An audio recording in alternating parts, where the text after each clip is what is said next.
video, we want to talk about lowering the feed dogs, when you want to do it, and how you do it on this mechanical machine. So feed dogs are what pull the fabric through. So they usually are above the throat, well, they have to be above the throat plate for them to actually work, but they are pulling your fabric through the machine, and depending on your stitch length, that is determining how far they move back and forth. So if you have a super long stitch length of 4, then they're moving at a much bigger gait, and then if it's shorter, then they have just a much smaller movement of your fabric to give you the littler stitches. So why would you ever put feed dogs down? Well, the most common one would be for free motion quilting. So yes, you would be purchasing a optional free motion quilting foot, and that's when you are like putting all your layers together for a quilt. You got your top layer, your batting, and your back. You are then able to move the fabric and create those wonderful patterns through all the layers, and then connecting them when you are finishing putting all the layers together of your quilt. So as you are moving it in all the directions, you don't want the feed dogs to be moving your fabric or moving against you. All right, so that's one place.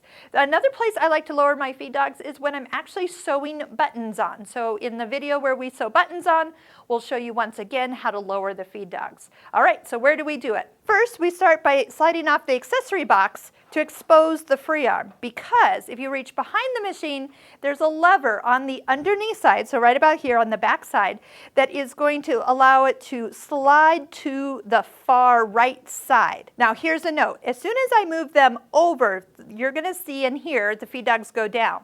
Here's a note though, when you slide them back, they don't come up until you take a stitch. So just note that once they go down, you have to activate them to return. It is a common question we get, well, my feed dogs won't come up, and all they have to do is either sew or turn the hand wheel, and they'll rise back up for and during the next stitch. So I'm going to turn the machine around so you can see what it looks like from the back side. So here's the lever we're talking about, and actually there are even markings to show you which way is up and which way is down. So I'm going to slide it towards the body of the machine.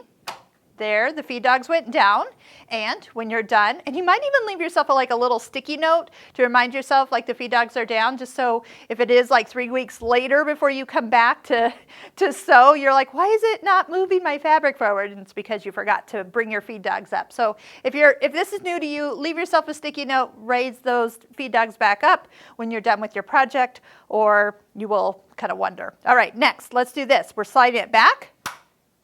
You hear the click, but you do not see them. So if you're looking for them, and I'm going to just kind of turn my hand wheel, and then you'll hear them come, and you'll even just see them come back up above the throat plate. So now you know that everything is re-engaged and you're ready to do normal sewing. So those are the common places I lower the feed dogs down. There are other times where you're just like tacking something, which is kind of like sewing a button on, just without a button, that I'll lower the feed dogs to set it for a zigzag, and you go back and forth all in the same hole. Those are great places. But most of the time for free motion quilting and sewing on buttons.